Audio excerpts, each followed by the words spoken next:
Olá, meu amigo, minha amiga. Faltam 16 dias para que o ex-presidente da República seja condenado em última instância à perda dos seus direitos políticos. Sejam bem-vindos a mais um Portal do José, iniciando mais uma contagem regressiva sobre um episódio importante aqui do nosso país e também trazendo algumas análises, algumas informações que, infelizmente, os grandes veículos de comunicação não levam para a maior parte do povo brasileiro. Antes de entrarmos aqui nos nossos assuntos, gostaria de convidar você que está chegando agora no nosso portal e não nos conhecia, se inscrever aqui conosco. Você que é muito bem-vindo, é muito bem-vinda. Conheça também os nossos outros vídeos, se você gostar. Compartilhe e venha participar aqui das nossas atividades. Não esqueça de dar o seu joinha, o seu comentário, participar dos nossos chats, que todos os dias eu abro aqui entre 5 horas e 5h30. E se você curtiu o nosso portal e puder também, se inscreva no nosso clube de membros, que é uma ferramenta adicional que o YouTube coloca à disposição de a todos vocês que curtem os canais e querem estar mais próximos, tá bom? Então, vamos seguir em frente. Gente, é um momento muito importante, né, para a história política aqui do nosso país. Embora a gente assista uma coisa absolutamente estarrecedora, a figura do ex-presidente da República ainda está passando por uma espécie de blindagem, né? É como se a cumplicidade que os grandes veículos tiveram ao longo dos 4 anos de crimes contra o povo brasileiro ainda tivesse um rescaldo, né? Eles não quisessem fazer uma ruptura muito severa, vamos dizer assim. Porque o que explica do ponto de vista jornalístico a maior empresa de comunicação do nosso país ignorar esse fato que eles colocam no jornal impresso. O jornal impresso que tem um alcance muito menor, atinge um público mais qualificado que pode comprar o jornal, que se interessa pelos assuntos da política, enfim. Então, eles fingem que informam a sociedade, fazendo esse pequeno fragmento para essa fração da sociedade. No entanto, os grandes telejornais passam batidos por esse tipo de informação. Um ex-presidente da República de um país que assambarcou, ufanou, surrupiou joias, diamantes, pedras preciosas, ouro. Isso não é noticiado? Isso aí não é relevante? Não é? Então, o que explica isso, senão uma atitude consciente de ainda blindar uma série de criminosos na República Brasileira e muito importante está sendo agora exposto, né, ainda que timidamente, e nós vamos falar sobre ele. Bom, a matéria no jornal impresso diz: joias, esculturas, diamantes e ouro, acervo de Bolsonaro tem 8 presentes sobre investigação da Polícia Federal. Saiba quais. Na verdade, não é acervo de Bolsonaro, né? O acervo é da República. O Bolsonaro, ele surrupiou, ele escondeu, ele subtraiu. Essas são as expressões corretas, né? Isso não está sendo informado. Então, enfim, como eu disse a vocês, nenhuma notinha, absolutamente nada nos principais telejornais à noite aqui no nosso país. Mas isso não evitará que a fila continue a andar. Essas joias, elas vão ser objeto de investigação, de aferição e de comprovação de crimes de peculato do Bolsonaro e, quem sabe, também de outras pessoas do clã, não é? Bom, vamos aguardar e vamos fazer a nossa parte aqui, né? É assim que a gente tem ajudado essa fila a andar.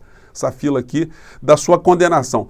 TSE marca para o dia 22 julgamento de ação que pode tornar Bolsonaro inelegível. Gente, não tem como ele escapar disso. E a ironia é a seguinte, né? Ele disputou as eleições com o número 22 no ano de 2022 e o julgamento está marcado para o dia 22. Então, o 22 é um número que parece não vai dar muita sorte para o ex-presidente da República, não. A questão é saber qual será o placar, né? Se vai ser por unanimidade ou se terá ainda algum ministro que acredite que os crimes que o Bolsonaro cometeu não foram crimes. Gente, só para a gente relembrar, tem aqui um vídeo aqui onde a deputada Perpétua do PCdoB, ela questiona um ministro da Defesa, um general que estava se metendo numa conspiração para pressionar a sociedade brasileira, para dar voz ao golpismo de Bolsonaro.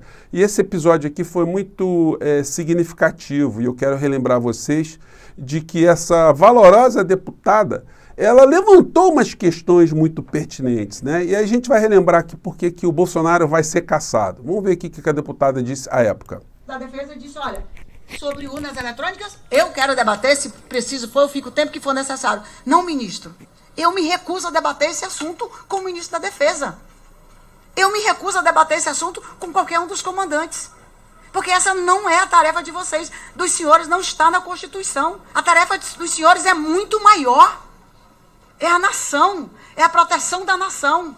O inimigo não são as instituições, não é o TSE, não é o Supremo, não é o Tribunal de Contas, não somos nós estamos aqui para fazer parcerias, para ajudar. Reafirmo o meu apreço pelas Forças Armadas, mas não estou gostando nada do que eu estou assistindo. Deixa o presidente Bolsonaro comprar a briga dele com quem quiser. Suas colocações a respeito da defesa vão ao encontro do nosso pensamento. Já observo que o presidente da República é o comandante supremo das Forças Armadas. E, por vezes, eu me reservo no direito de fazer comentários a respeito do... E aí saiu no Somebody Love, essa frase dele, que o presidente da República, comandante em chefe das Forças Armadas, é sempre uma coisa meio intimidatória, né? Tipo assim, ele pode convocar a gente a qualquer instante para a gente fazer uma grande M, né? Era isso que estava nas sublinhas. E por que que esse general, que passou a ter uma remuneração muito importante, né, depois que ele alcançou ali a posição de ministro da Defesa, por que que ele tinha esse tipo de comportamento? É porque ele fazia parte dessa estrutura. Tem várias matérias aqui que nos relembram por que o Bolsonaro vai ser caçado. Essa aqui do jornalismo na TV Cultura, que eu vou compartilhar com vocês também. Vamos ver o que diz a matéria aqui. Vamos lá, deixa eu ampliar aqui. Vamos lá. 1, 2, 3. Nós queremos democracia de verdade. Agora, eu estou sendo acusado o tempo todo, Barroso, Fachin, Alexandre de Moraes, como uma pessoa que quer dar o golpe. Eu estou questionando antes, porque temos tempo ainda de resolver esse problema. As reações foram imediatas. O ministro Edson Fachin rebateu as acusações e chamou o episódio de encenação. Que há um inaceitável negacionismo eleitoral e é muito grave a acusação de fraude, a acusação de má-fé a uma instituição, mais uma vez, sem apresentar prova alguma. E precisamos nos unir e não aceitar, sem questionarmos, a razão de tanto ataque institucional e também ataques pessoais. O ex-presidente Lula, pré-candidato do PT à presidência, afirmou que, em vez do presidente discutir assuntos de interesse nacional, conta mentiras contra a democracia do país. O pré-candidato do PDT, Ciro Gomes, disse que Bolsonaro convocou o corpo diplomático para expressar ameaças contra a democracia e desfilar mentiras para atingir o judiciário e o sistema.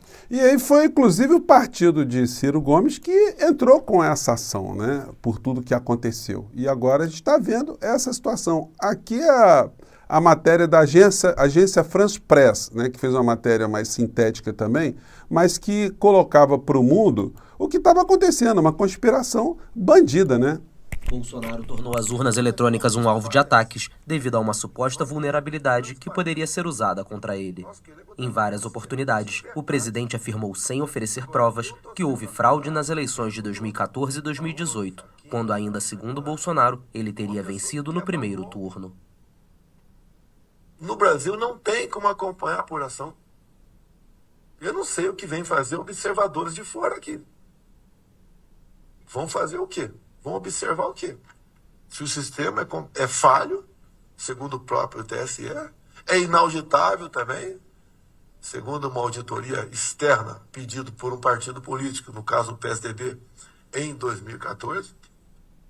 E aí, gente, foi essa lenga-lenga e que ele achou que estava na impunidade total, né?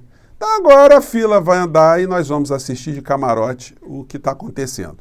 Bom, amanhã continuaremos e todos os dias a contagem regressiva até o veredito derradeiro. E aí a gente chega a outro personagem também que anda muito protegido ultimamente, sou Arthur Lira.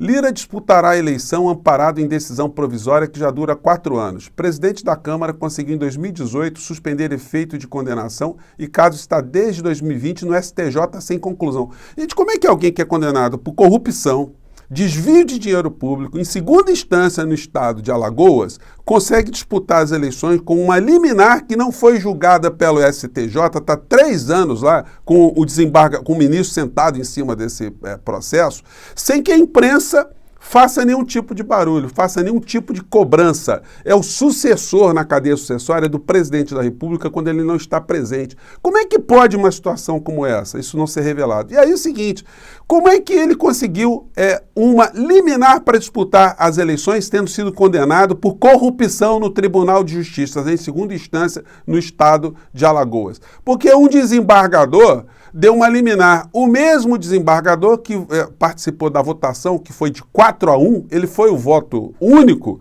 a favor de Lira, e Lira consegue recorrer a esse desembargador para que ele dê uma liminar que conceda a condição eleitoral de Arthur Lira disputar as eleições, vencer as eleições no estado de Alagoas e depois se tornar o presidente da Câmara dos Deputados.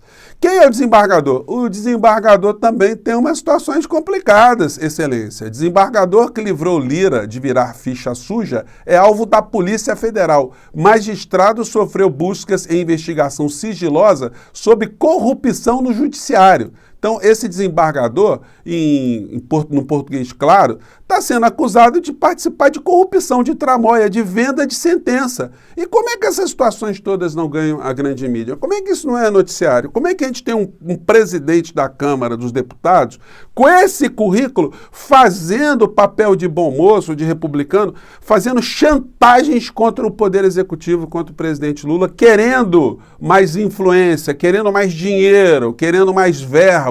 É isso que tinha que ficar bem claro, né? O presidente Lula precisa melhorar a sua base, ele precisa atender reivindicações. Que reivindicações? Melhorar a sua base como?